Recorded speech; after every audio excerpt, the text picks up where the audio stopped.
لایانی videos کو scroll کرنا، funny videos کو دیکھنا، جوکس کو دیکھنا، شیئرنگ کرنا، یار یہ چیز آپ کو کہیں نہیں پہنچائے گی. ہم نے دنیا میں کوئی بڑا سائنسدان ایسا نہیں دیکھا جو کہ واٹس ایپ کو، فیس بک کو اور انسٹاگرام کو اور ٹک ٹاک کو استعمال کر کے بہت بڑی کوئی توپ چیز بناؤ. آپ بھی نہیں بن سکتے.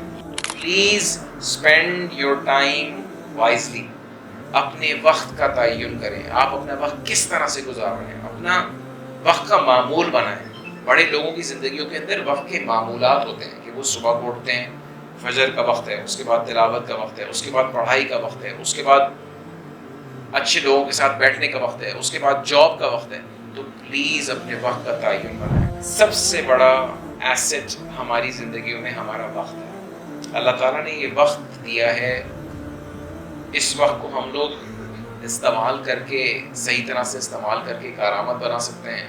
جو بڑے لوگ ہیں جنہوں نے چھکے لگائے اپنی لائف کے اندر، انہوں نے اس وقت ہی کو، جو کہ آپ کو اور مجھے جو کامن چیز دی گئی ہے نا، وہ یہ 24 گھنٹے ہیں.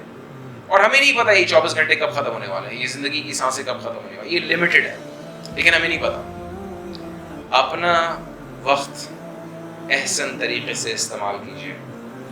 اور اس وقت کا سب سے بڑا جو لٹیرا ہے نا، وہ آپ لوگوں کی جیبوں میں اور آپ کے پرسز میں رکھا ہوا ہے. فار گاڈ سیک، اپنے موبائل فونز کا استعمال سوچ سمجھ کے کیجیے. فیس بک پہ، واٹس ایپ پہ، ٹک ٹاک پہ، انسٹاگرام پہ اگر آپ بیٹھے رہیں تو یہ آپ کو ایک ایسے ڈائریکشن میں لے کے جائے گا جس ڈائریکشن میں آپ نہیں جانا چاہتے. آپ اپنی زندگی کے گھنٹوں اور دن کے دن گزار دیں گے ان سسٹمز کے اوپر. تو اللہ کے لیے جب ان چیزوں کو استعمال کریں تو کسی مقصد کے لیے کریں. لایانی ویڈیوز کو اسکرول کرنا، فنی ویڈیوز کو دیکھنا، جوکس کو دیکھنا، شیئرنگ کرنا، یار یہ چیز آپ کو کہیں نہیں پہنچائے گی. ہم نے دنیا میں کوئی بڑا سائنسدان ایسا نہیں دیکھا جو کہ واٹس ایپ کو، فیس بک کو اور انسٹاگرام کو اور ٹک ٹاک کو استعمال کر کے بہت بڑی کوئی توپ چیز بناؤ. آپ بھی نہیں بن سکتے. لہٰذا جب بھی ان پلیٹ فارمز کو استعمال کریں تو پلیز کسی مقصد کے تحت کریں. اگر آپ فیس بک یوز کر رہے ہیں تو اس کو اس لیے استعمال کریں تو آپ نے کسی پیج کو رن کرنا ہے، کہ آپ نے کوئی ایڈ چلانا ہے، کہ آپ نے کوئی پروڈکٹ کی کیمپین سلیکٹ کرنی ہے. استعمال کریں اور باہر آ جائیں.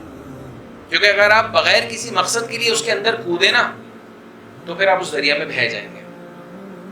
تو please spend your time wisely. اپنے وقت کا تعین کریں. آپ اپنا وقت کس طرح سے گزار رہے ہیں، اپنا وقت کا معمول بنائیں. بڑے لوگوں کی زندگیوں کے اندر وقت کے معمولات ہوتے ہیں کہ وہ صبح کو اٹھتے ہیں، فجر کا وقت ہے، اس کے بعد تلاوت کا وقت ہے، اس کے بعد پڑھائی کا وقت ہے، اس کے بعد اچھے لوگوں کے ساتھ بیٹھنے کا وقت ہے، اس کے بعد جاب کا وقت ہے. تو پلیز اپنے وقت کا تعین بنائیں.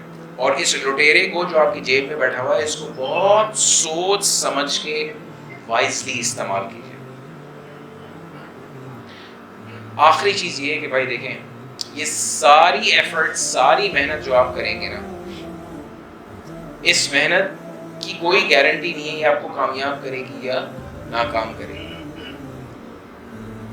سوائے ایک چیز کے کہ آپ نے اللہ سبحانہ تعالیٰ سے اپنا تعلق، اللہ اس کے رسول سے اپنا تعلق قوی رکھنا ہے. آپ نے یہ ساری جان مار لی. ہم نے دنیا کے بڑے بڑے لوگوں کو دیکھا ہے کہ انہوں نے اسباب کے درجے میں دبنگ محنت کی اور جناب کیا سے کیا بنا دیا، لیکن اللہ تعالیٰ نے ان کو ایک رات کے اندر ان کے سسٹمز کو، ان کی چیزوں کو تباہ بھی کر کے دکھا دیا.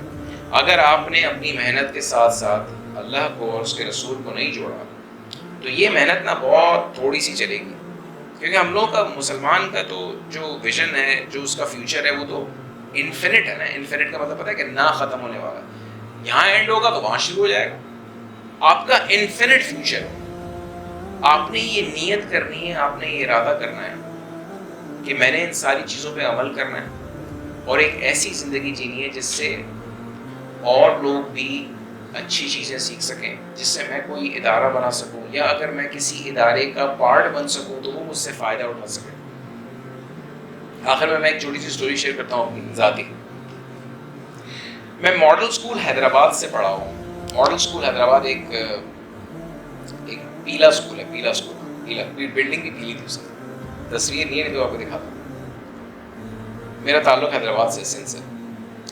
تو میں نے اپنا انٹرمیڈیٹ جب کمپلیٹ کر لیا، میں کوئی اچھا اسٹوڈنٹ نہیں تھا، میں نے اپنا فرسٹ ایئر انٹر جو ہے وہ بڑی مشکلوں سے کمپلیٹ کیا، جیسے تیسے کر، جیسے سرکاری اداروں میں، یہاں تو مجھے نہیں پتا کراچی کا، لیکن وہاں حیدرآباد میں بہت برا حال تھا۔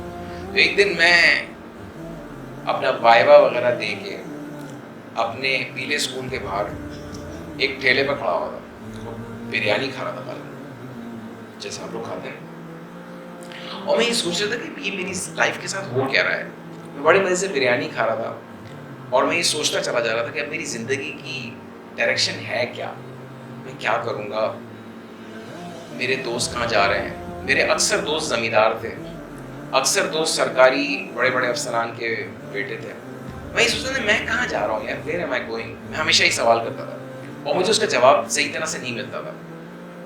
اس کے بعد وقت گزرتا گیا، میرے والد نے بولا تم کراچی چلے جاؤ، خدا کے لیے تم کراچی چلے جاؤ، تم اس صحبت سے نکلو، تمہاری صحبت ٹھیک نہیں ہے، جن لوگوں کے ساتھ تم اٹھ رہے ہو بیٹھ رہے ہو وہ ٹھیک نہیں۔ کہتا ہے کیا یار مزہ آ رہا ہے، بیکار میں وقت گزار رہا ہوں، مزہ آتا ہے، سارا دن گپے لگاتا ہوں، ٹائم لگاتا ہوں۔ کراچی آ گئے، کراچی آنے کے بعد ایک یونیورسٹی میں ایڈمیشن لیا، ایڈمیشن لینے کے بعد 1 سال بعد یا 6 مہینے بعد میرے والد صاحب کے پاس جو پرائیویٹ یونیورسٹی کے لیے جو پیسے تھے وہ ختم ہو گئے، تو انہوں نے کہا تم واپس حیدرآباد آ جاؤ، میں افورڈ نہیں کر سکتا۔ میں واپس حیدرآباد چلا گیا، تو حیدرآباد گیا تو ہمارے جو ایک یونیورسٹی اس کا نام ہے سندھ یونیورسٹی، آپ نے شاید نام سنا ہوگا، سندھ اگین ایک سرکاری یونیورسٹی ہے۔ وہاں پہ جب ایڈمیشن انہوں نے میرا سارا بھر دیے، ساری چیزیں بھر کے، جو وہاں کے جو ڈین تھے، جو ہیڈ تھے، وہ میرے والد صاحب کے اچھے دوست تھے، تو انہوں نے میری پوری پروفائل دیکھی، انہوں نے کہا یہ بچہ اس نے 1 سال کراچی میں گزارا ہے اور 1 سال بعد یہ واپس حیدرآباد آ رہا ہے، اور جو حیدرآباد کا ماحول ہے اور جو حیدرآباد کی تعلیمی اداروں کا حال ہے وہ اتنا برا ہے کہ وہ قابل بیان نہیں ہے، بہت برا ہے۔ تو انہوں نے میرے والد صاحب سے جو الفاظ کہے نا، ان الفاظ نے الحمدللہ میری زندگی پہ بہت گہرا اثر ڈالا۔ انہوں نے میرا جو فارم تھا وہ پورا فارم میں نے بھرا ہوا تھا، میرا فارم انہوں نے سندھی کے اندر ہماری ان سے بات چیت ہو رہی تھی، فارم بھرا ہوا تھا میرا سامنے رکھا تھا، انہوں نے فارم لے کے یوں کر کے رکھا اور بولا کہ اقبال، میں اردو میں بتا رہا ہوں، اقبال میرے والد صاحب کا اقبال 2 کام کرنا اگر تم چاہتے ہو کہ اس بچے کی زندگی بن جائے۔ نمبر 1 اس کی صحبت اچھی دے دو، نمبر 2 اگر بیگم کا زیور بھی بکوانا پڑے تو اس کو اچھی جگہ پہ پڑھا دو۔ میرے والد صاحب نے کہا ٹھیک ہے، ہم 24 گھنٹے دیتے ہیں، ہم سوچ کے انشاءاللہ دعا۔ ہم گھر گئے، دوسرے دن میرے والد نے کہا اپنا بیگ پیک کرو، واپس کراچی جاؤ۔ اور پیسے میں کچھ کر لوں گا مینیج۔ 3 سال گزر گئے الحمدللہ۔ اس دن کے بعد مجھے اس چیز کا احساس ہوا کہ اللہ تعالیٰ نے جو اچھے لوگوں کی صحبت اور ایسی جگہ پہ جہاں پہ آپ چیزیں سیکھ سکیں، جہاں پہ آپ آگے بڑھ سکیں، یہ دونوں چیزیں آپ کی زندگی کے اندر کتنا گہرا اثر ڈال سکتی ہیں۔ الحمدللہ 4 سال بعد میری پہلی جاب ہوئی، جاب کے بعد اللہ کا شکر ہے آج 20 سال 22 سال گزر گئے، اللہ کا شکر آج ایک بڑے ادارے کے ساتھ الحمدللہ اس کو چلا رہا ہوں، سب کچھ کر رہا ہوں۔ تو کہنے کا مقصد یہ ہے کہ آپ نے اپنی ذمہ داری اپنے اوپر رکھنی ہے۔